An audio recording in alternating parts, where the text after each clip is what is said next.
is Shane Guns with the 365 Radio Network, and I'm on the phone with Justin Manning from Crowned by Fire. What's up, man? What's up, buddy? How are you? I'm doing pretty good.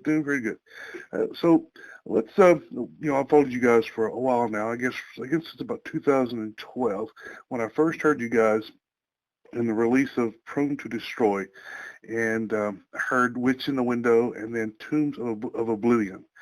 So, Justin, let's talk about your influences as a guitar player. Well, for me, it started with Slash, as far as really the guy that I really looked up to.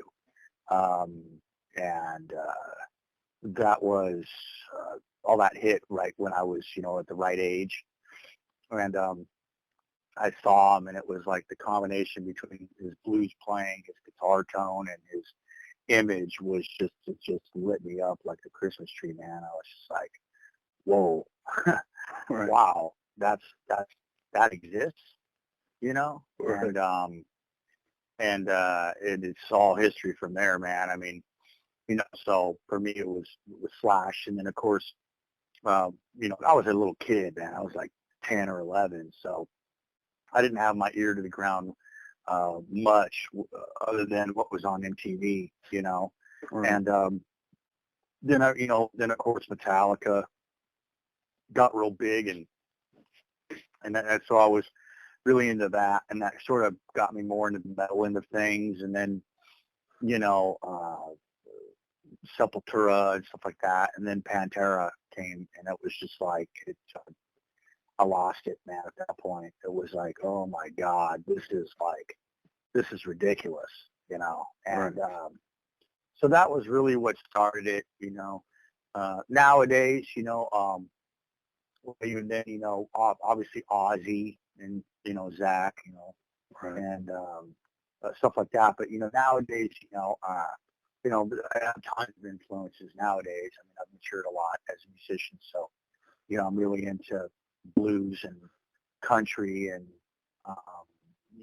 anybody who can play really well. Joe Bonamassa is amazing. Right. But I tend to stick on the bluesier side of things. Nothing against Yngwie or Vai or any of that kind of stuff, but Right. to me, it's not. I mean, I respect them and they're amazing talents, but to me, it doesn't get me off as much as the bluesier guys. So that's Right. really where I'm at. I'm really into the Beatles. I really like songwriting. The art of it fascinates me.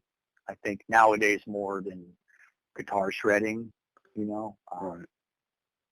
So, but yeah, that's Very cool. pretty much it. Yeah. Very cool. Well, like I said, when I first heard you guys, it was around 2012 with the release of Prone to Destroy. And the first song that I heard was Witch in the Window. And I want to talk about that song. Mm-hmm. I want to touch on what that song is and where it came to be. Well, it was kind of an accident in the sense of we didn't know how well received it was going to be. It wasn't something that we wrote and thought, oh, dude, this is gonna be amazing. It was a slew of a lot of songs. There was probably 15 or 16 songs that were written over about a 2-year period around that time, and that was just one of them. And it kind of came from John, the singer, going, let's write something really Sabbathy, real simple and doomy. He's really into the doom metal movement, and so I was like, well, how about this? And it just kind of turned into what it is. And for me, I'm not the kind of guy where I sit down, and I have done it before, but I recently, well, not recently, I'd say since I've been Crowned by Fire, I don't really sit down and write songs and then show up and say, okay, guys, this is how it goes. Right. I've learned to trust the guys that I play with, and so I'll just come up with maybe a riff, or I'll just pick up the guitar and just start playing, and somebody will go, ooh, that's cool right there. And so that's kind of how that happened. And Then once the vocals, once I hear his idea, because back in the day we used to do it, old school style, where we would just all get in a room. We had a kind of like our own like Crown by Fire like studio for quite a while. In those days we did. Right. And so we would rehearse 2 or 3 times a week, and that was really just an excuse to drink and be together. Right.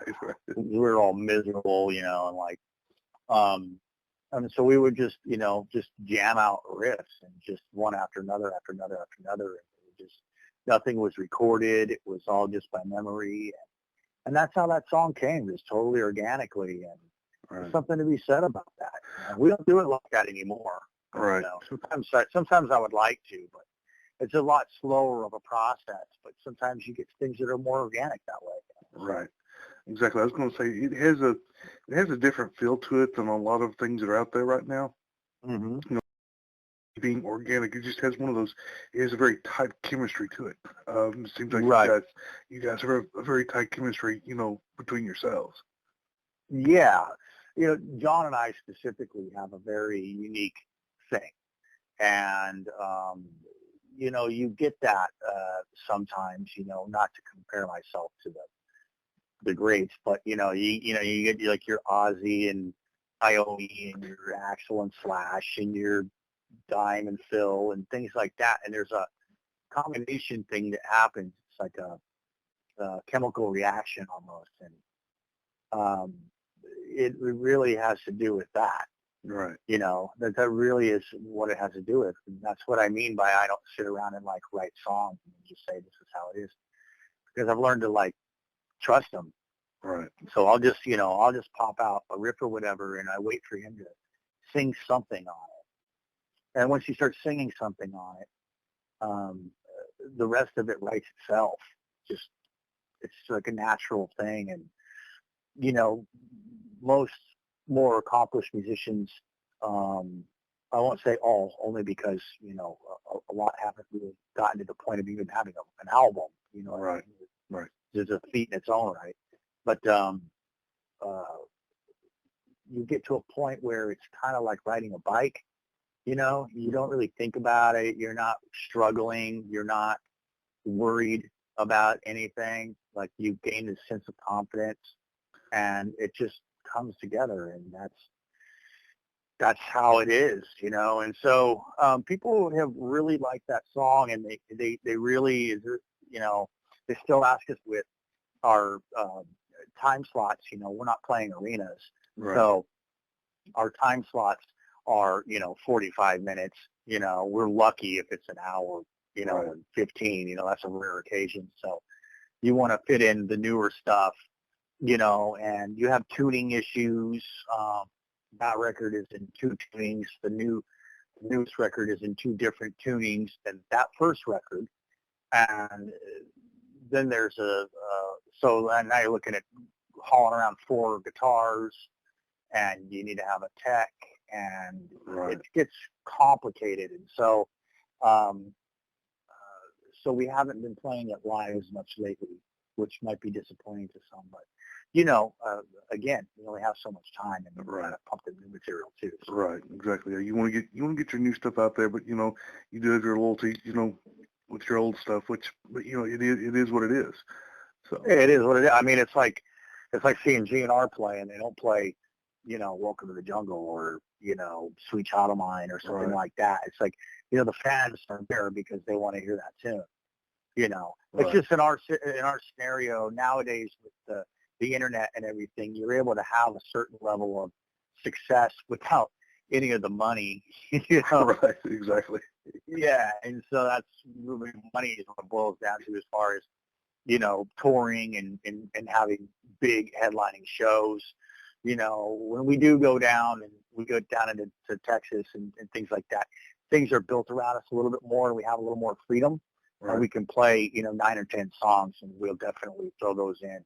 Right. But, locally or, most of the time, it's get on, get off, make it quick, give them all your as fast as you can. You don't have time to be switching out guitars and things like that. So. Right, exactly. Well, you know, but speaking of Dallas, you guys were recently here back in October, correct? yes, Okay. That was, I believe that was on the 16th you were in Dallas, and on the 17th you went down to Houston. yep, So, very cool. yep. How did Yeah, you, we play down there quite often, actually. We've created a bit of our own little thing down there, and it's been very successful for us. right, And so we've gone back quite a few times. I think, you know, we may take a bit of a break from that for a little while and try a different territory and, you know, kind of put our toe in the water somewhere else, you know, how it goes there. Really, we'd like to get to Europe. right, That's the goal right now. right, right. But then again, you get into all the touring aspect of it, the money and everything else. So, Yeah. you know, so, It's expensive, you know. you're right. It's really expensive. And we've gotten to the point now where we're like, you know, little over breaking even, you know, and that's cool. I mean, there's something to be said about that. But, Right. you know, I think the thing that maybe it's a little personal, I probably shouldn't discuss it, but I will anyway. It's one of those things where even if the band is making a bit of money, if you're not at home and you're not working, you're actually losing. Right. The individual is. And so if you could keep the band on the road and make as much as you would be at home, plus more than that, because now you're away from your family, your kids, et cetera, et cetera. Granted, we were very fortunate to be doing what, you know, to even have the opportunity to do what we do. But Right. things start to stack up, and you know, the reality of it starts to hit. But you know, I'd say we've done a pretty good job of getting out there and not just being a local act, Right. you know, and it's working well for us. So well, you guys have also played with some pretty, you know, major national acts as well. we have, yeah, we played with some really cool bands. We played with God, I can't even begin the list. I mean, it's, you know, everybody from Right. you know, just you know, a lot of the acts that come through L.A. Fireball Ministry, all that kind of stuff, and so you know, we went out on tour with Fozzy. Chris Jericho's Right. Fozzy. We shared a bus with them. It was us and them and Texas Hippie Coalition and a band called Shaman's Harvest, and that was a lot of fun. And you know, and we definitely would like to do more of that, but it's just Right. we need, you know, it just needs something else needs to happen to make all that happen. So, you know, that's where we're at right now. Right. Exactly. Which is a good place to be in. You know, it's a cool place to be in. You know, it's exciting to think of what's next. Well, you know, because something always comes. You know, and you're like, okay, so what's the next thing going to be? You know, and so it's fun, man. Definitely. Right. Yeah, exactly. Well, you know, and like we say here in Dallas, I know that there's a huge, loyal following here, you know, and and once you develop in other territories, I'm sure there'll be just that same loyal following, because you guys have a sound that's different than a lot of the heavy metal that's out there today. You know, it's not screamo, it's not you know, it's not ultra heavy. You know, there are a couple songs that are pretty heavy, but they're not tuned so low. You know, there's some actual melodies and rhythms going on there. Yeah, you know, when it comes to metal, you know, there's like 400 different types of metal nowadays, and so, you know, there's certain ones that we're into and certain ones that we're not into. You know, and you know, I'm more into, you know, things that yeah, like you said, are melodic and have hooks to them and have, you know, it's music. It's supposed to sound and mean something. Right. And and I think a lot of bands, and I'm not going to name names, but I think a lot of bands are just heavy for the sake of being heavy. Right. And I, you know, I'm just not into that. I prefer things to be more of a, you know, hooks. You know, Right. I mean, I've learned that you can be incredibly heavy and have really good songs at the same time. And if it doesn't have that if it doesn't make me want to sing it to myself over and over again, we tend to have a tendency to steer away. And also I think too that we don't try too hard to be different and original. And so what ends up happening is it just ends up happening it ends up happening organically. Right. I think also a lot of bands try almost too hard to be different and although that can be really cool sometimes. I mean, you know, before Pink Floyd came out, there was nothing that sounded like that. So don't get me wrong, it's, you know, definitely, Well, you definitely a cool thing. Yeah, I wouldn't never, make light of any band out there because those guys are working just as hard as anybody else. Just as hard, man. Absolutely. Right. Absolutely. So, you know, whatever floats your boat, you know what I mean? It's just, for me, you know, I like songs. I like big songs. I like big hooks. And if it happens to be, you know, more upbeat with lots of double bass, that's so be it. If it's a major key, I like that stuff too.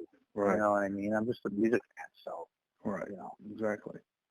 So I want to talk about the actual band itself, Crown by Fire. How did the band get started? We had I had a previous band that I was in, and things weren't working out with the vocalist. So my friend said to me, I have like an ad in the paper or something like that, and you know, I can go. You know, everybody thinks they're the guy, and right. It's a big asshole. And somebody mentioned to me, what about John from Trans Ultra? And I was like, oh, dude, the guy lives down the street from me. Why didn't I think of that?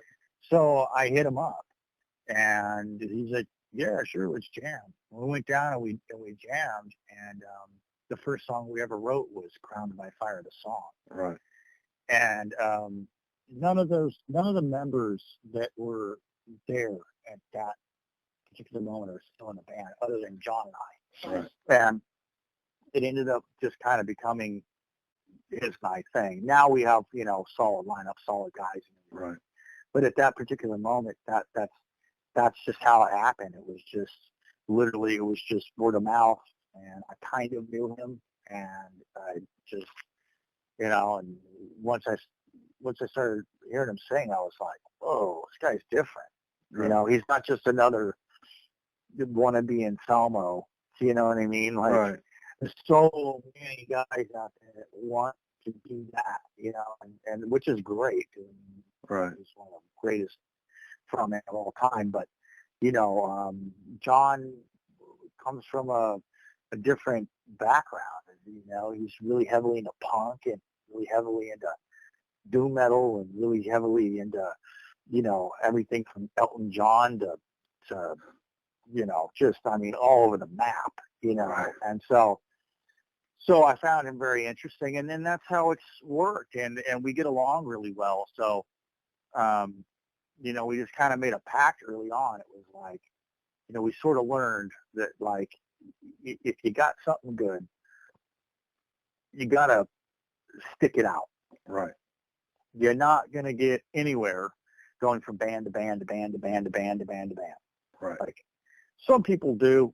I mean, some people do in the sense that, like, a lot of people are just looking to be a rock star, you know, instead of being a musician. A lot of people want the fame and to tour, and so, which is fine, you know. Right.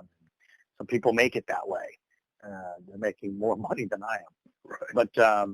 But you know, I've always been the kind of guy where I wanted to create. I like writing. I like being in the studio. I like working on the art with an artist. I like designing the album covers. I like putting the package together. I'm almost like sort of addicted to the process of it all. Right. You know. Right. And the producing of everything. And so we just stuck together, and it within like 2 years, maybe 3 years, we got signed. And got flown to Florence, Italy, and lived in Italy for 6 weeks and recorded Prone to Destroy. Wow. Yeah, it was like, whoa, it worked.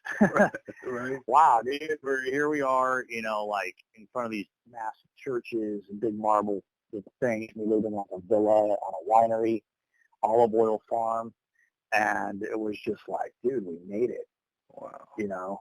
And then we came home to find out that, within a few months after us leaving, that the label imploded on itself, and we were basically left with a record and didn't know what to do with it. Wow. And we just started putting it out there. And next thing you know, I did an interview like this. Guy was working for an indie, like a digital label, and we signed with them. And they put out Destroy, and then we started working on music for cave people, and Right. recorded that up at Zach's Black Vatican studio, and just did that, and a lot of people that we wanted to be involved in that. Right. And we kind of took like the high road on that, which made it take a lot longer. Right. And did the same amount of sales. So we sort of learn now that you don't necessarily need to do that. You can you can get the same product without the names, and Right. and it does the same thing. At the end of the day, the music is what's doing the talking. Right. Exactly. So yeah.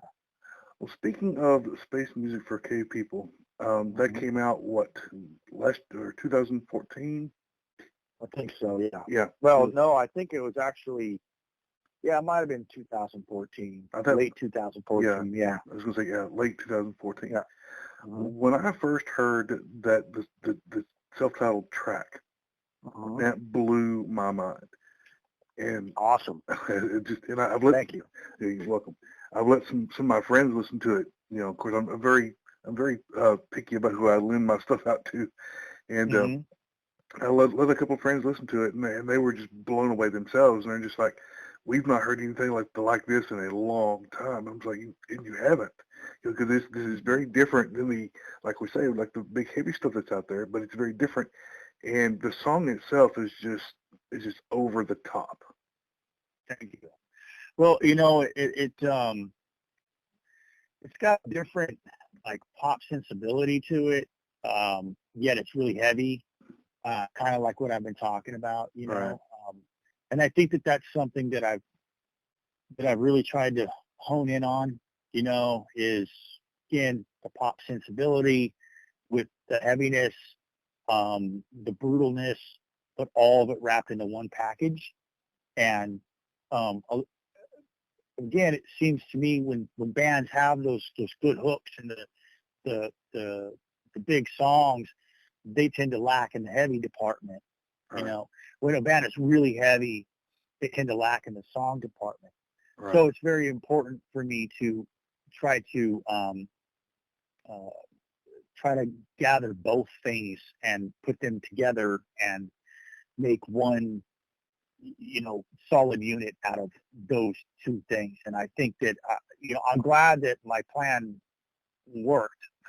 Right. Right. That I wasn't looked at and going, what are you guys doing? You know what I mean? Right. Like it worked. And so now, we're writing new stuff, and we're going, in that same direction. And, like we did the song Something in Her Blood. And that was something that's been around for a really long time. And we just didn't, because it was so different from what we normally do. It's in a major key. Right. It's almost happy. Right. The guitar, I'm playing that melody through the chords instead of like a big strong riff, which is what I would normally tend to go towards. Right. And it was like when it was done, that was one that we all looked at each other and went, whoa, Right. Whoa, what did we just pull off here? Like, that's like, it's epic, Right. And it's, so I'm trying to, go in that direction even more so. Right. I hope that it pays off, man. You know. Yeah. Well, I hope it does too, because you guys, like I said, you guys are damn good, and you're different, and I think you guys were what the metal scene needs right now.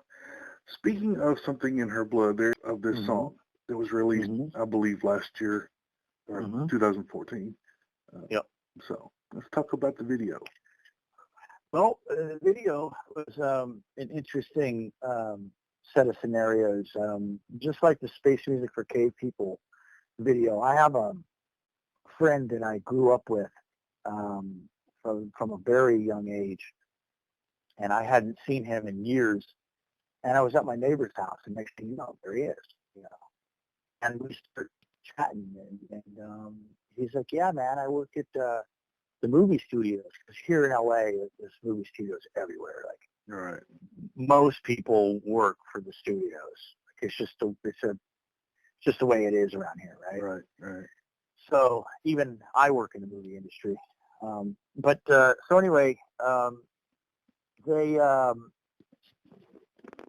so he kind of offered, you know, he runs the lighting department, where basically the big studios will call in packages, $50,000, $60,000, $70,000 packages. We need this light, that light, and this 10 of these, and all that. And they put the packages together, stick them in a truck, and deliver them to the studio. And he's like, "I'm the manager. I run the whole place, and I'd be really interested in possibly doing a video with you guys. And we have access to all the lighting you could ever possibly imagine, and all the cables and just everything." So I was like, "Let's do this."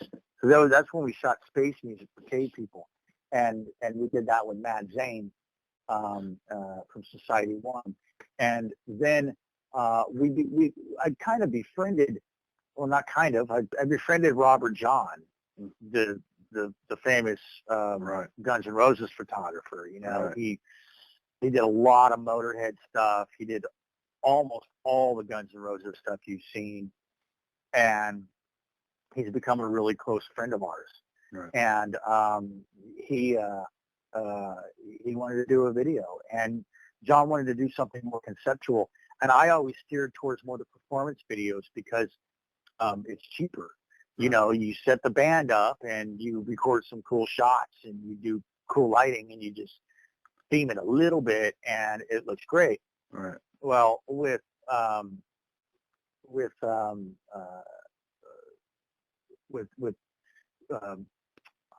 name of the song? Something in Her Blood. Right. Yeah, John had an idea of what he was actually singing about. And it was basically based on a movie, The Pit and the Pendulum. Right. And so he talked with Robert about it, and I kind of said, on this one, man, this one's all you. I want you to just, I'm going to stay out of your way, and I'm just going to give you the creative freedom to do it exactly how you see it. And just tell me where to be and when.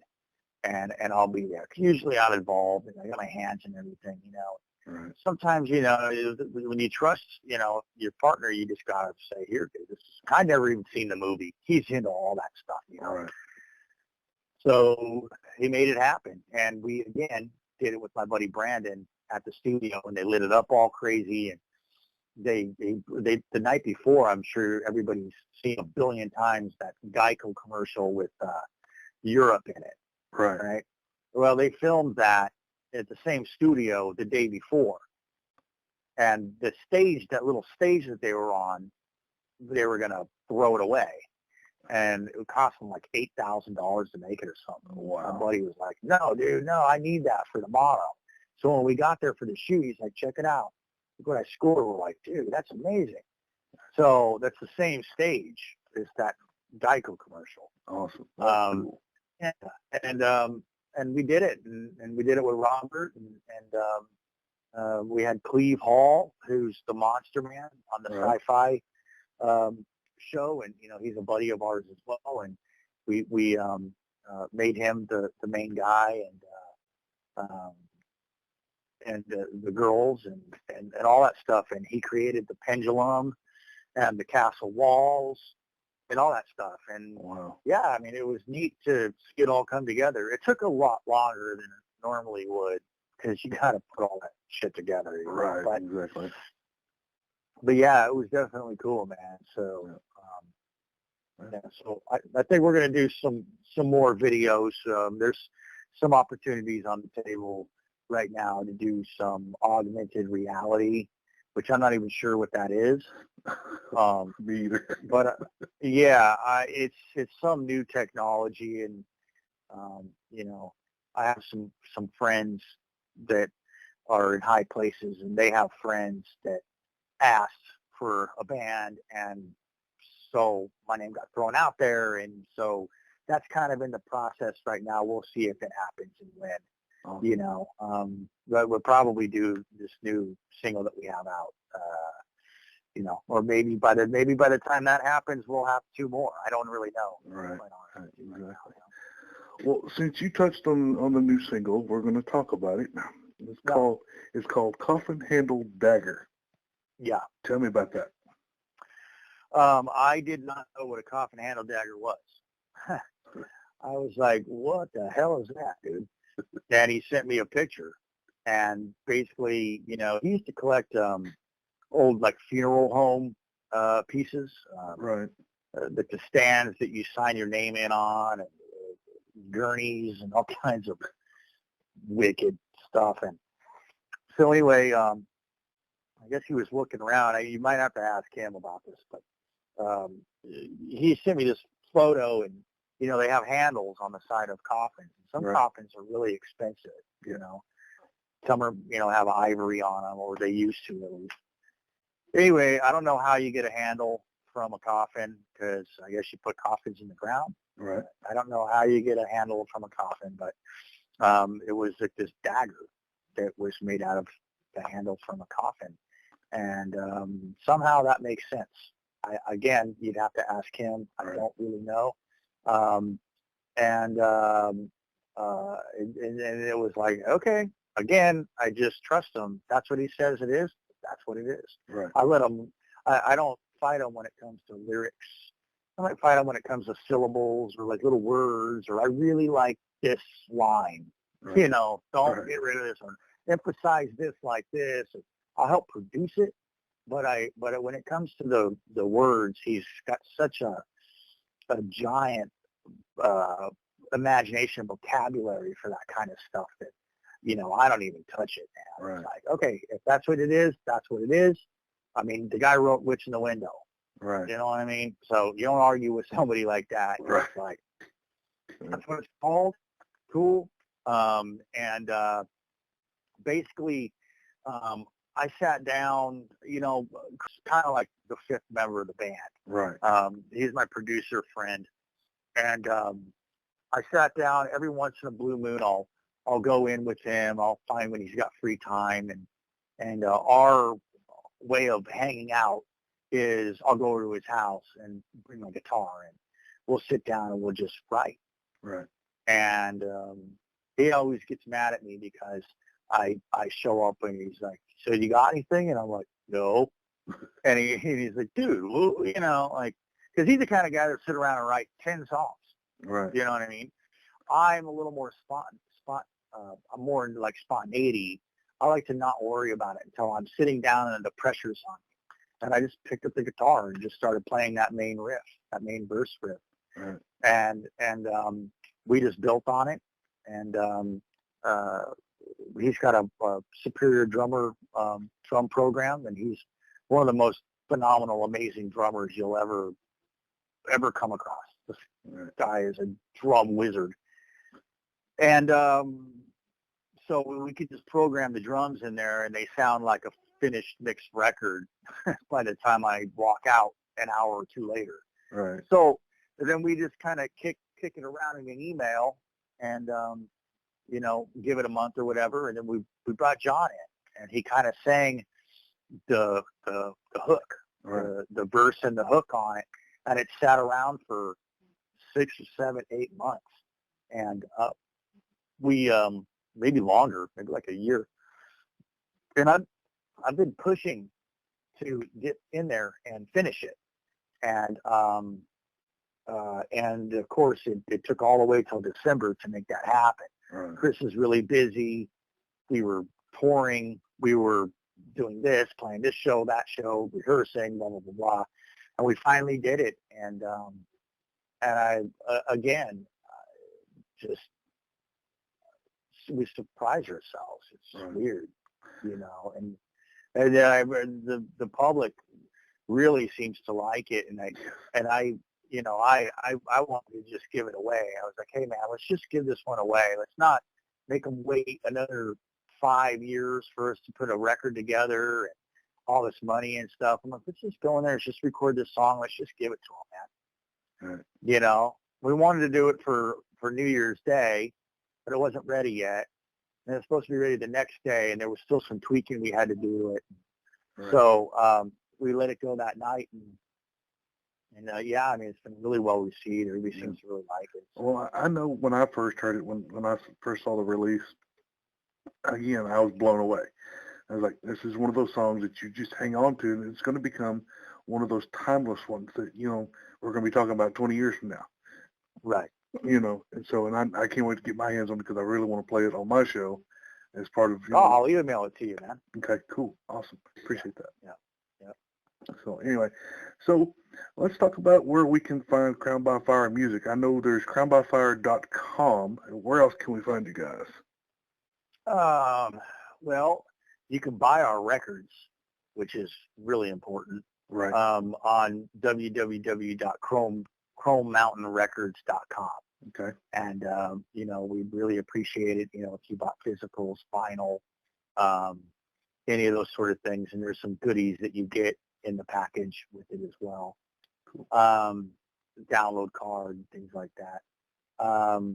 So that's very important. Yes. I'm not sure if crownbyfire.com is up right now. I know that we have it, but, you know, it's one of those things where these days, you know, social networking runs everything, you Right. know, and so definitely Facebook, you know, Crown by Fire, which now they charge you for people to be able to see your posts, which is Stupid. which is awesome. Yeah. You know, obviously, you know, find me on Facebook and John on Facebook, Right. Chris and JP, and yeah, man. I mean, you know, we're definitely accessible, and I know that my page here soon is going to be turned into a fan page. It's getting a little hard to handle, Right. and I'm maxed out, so I want to be able to let the other people, you know, follow me and Right. hear what I have to say, and I can't fit anybody, so then they have to just follow, and I like to make people feel like they're involved and like they're just as much of a part as, you know, the next person is. So, Right. so that's got to happen, and but yeah, I mean that's where you can find us, and you know, definitely, you know, we're definitely a live band, man. Yes. That's something that I highly suggest seeing is a live Crown by Fire. I'll say that I've not had the opportunity to see you guys live yet, but when I do, you'll know who I am, standing up there in the front row like a teeny bopper with my fist in the air. So Yeah. Yeah, absolutely, man. Yeah. Absolutely. Well, hopefully we'll be down there this year. I just don't know right now. You know, it's during the holidays and everything slows down, you Right. know. So who knows what this year has to bring, but Right. I know that right now our goal is to we're playing the Whiskey next month. I think it's the 12th or the 17th. I should probably know this before I get on the radio. Right. Do an interview. But you can, you know, it wouldn't be hard to find out if you were in LA and want to go. Right. But, you know, right now our number one priority, I think, right now is because, you know, Coffin Handlebatter was so well received, and the band grows with each set of songs that we record. And people really like the direction that we're going in. Yes. Yes. So I will agree. The Yeah. direction that you guys are going you're on the right track. Thank you very much. So there's a new one that I have laying around. I have a feeling it's really heavy, like more on the darker, heavier side. Right. But then again, who knows, man? It could end up with a giant, huge, massive, arena hook on it. I don't know yet. That part I haven't written, Right. but I'll go in as soon as Chris has some time, and I'll sit down and work out the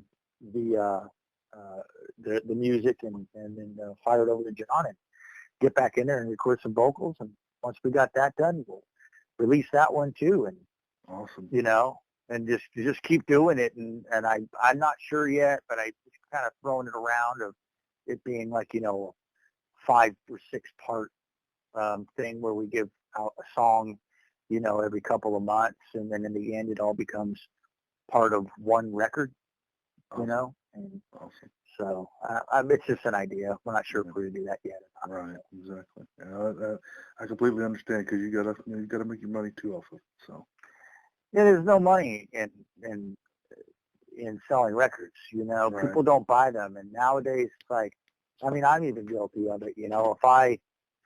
If I really want to hear a song, I'll pop it up on YouTube. I'll pop it up on Spotify or whatever. So it's kind of, you could sit around and bitch about how it's not like it used to be, or you could just get with the program. Right. And just mold with it. And I think if you get with the program and mold with it, you'll be a lot more successful. Right. And that's kind of the idea behind giving this song away. And so, in the end of the day, you can't free download a live show or a T-shirt. Right. You know what I mean? So, that's where, that's kind of where we're headed right now. And I'm just going to kind of take a back seat and just kind of let the pieces fall where they may, and just kind of see what happens instead of pushing so hard, because of all the pushing that I've done, we've got ourselves to this point. Right. So now I kind of just want to see if the rest of it happens organically, because honestly, the pushing drives me crazy. Yeah. Well, but you've done the pushing in the right. I feel in the right way, when you're pushing your music, you're pushing your band, but you're not out there whining about not following us, not liking us, that type of stuff. Because that's a huge turnoff. Huge. Yeah, it is. Because when I see a band, they make a post, well, we liked your page, like our page, and yada yada yada. I'm like, well, you're just whining. Stop it. Right. Yeah. If you're going to whine about things not happening, you're doing something wrong. Right. For this band in particular, everything has always been very easy. Right. I mean, trust me, I've had to work really hard to make this band what it is. Yeah, you've worked hard. But I have. But on the other hand, the attributes that have come to us, is that the right word? The things that are positive that have come to us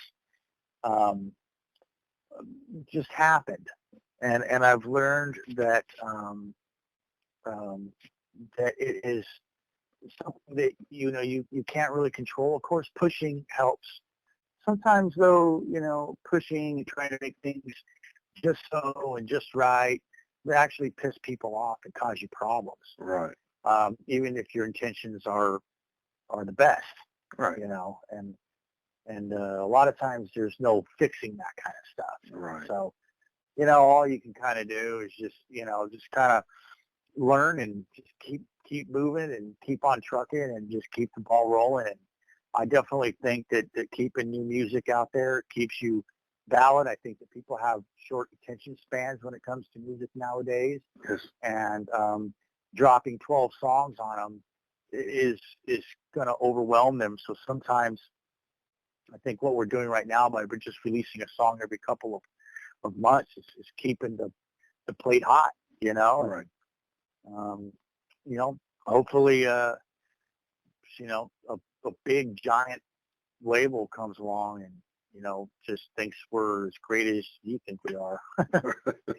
Well, I mean, it makes it financially feasible. Right. That's what it goes out to. I'll say that I'm not the only one that thinks you're great. There's quite a few of us out there that you guys are great. And I'm hoping that here very soon that something does happen, because I think it's time, because you guys, I see you guys on these big 4-band tours, with some major acts. I see that. Yeah. Yeah. I see you playing with a Metallica. I see you playing with Megadeth. Those those types of bands. Even Gojira, if they ever come back this way. So I see it too. It's just, again, the hardest. I think that musically and image-wise, we definitely can pull it off as a band. Right. It boils down to the financial aspect of it. Right. So it's it's very, very, very expensive to tour. Right. It just is. I mean, you're talking about, if you're in a van and a trailer, you're talking about the rental and the van and the trailer, plus the fuel that goes into it. Right. You have to feed 4 to 6 adult men every single day, and you have to sleep somewhere. Right. And you have to feed them 3 times a day. Right. So you're looking at $500, $600, $700 nut every single day. Oh, I know. Well, yeah. Even if you were making that, you still come home with nothing. Right. So, and you lost out on whatever you left while you were gone. So that's why you have record deals. Right. It's like a really bad bank loan. Right. It's like if any of us had the credit to go get a regular bank loan, we might, but right. for musicians, those two things don't go hand in hand. Right, exactly. So okay, well, we're going to wrap up here. I thank you for this opportunity again, and we look forward to what's going to come in 2016. And, man, thank you so much for all this. Hey, you got it, man. No problem, dude. Okay. Thanks for showing interest in having us on your show. Man, I appreciate it, and we will talk to you very soon. All right, buddy. All right. Take it easy. You Bye-bye. too. Bye.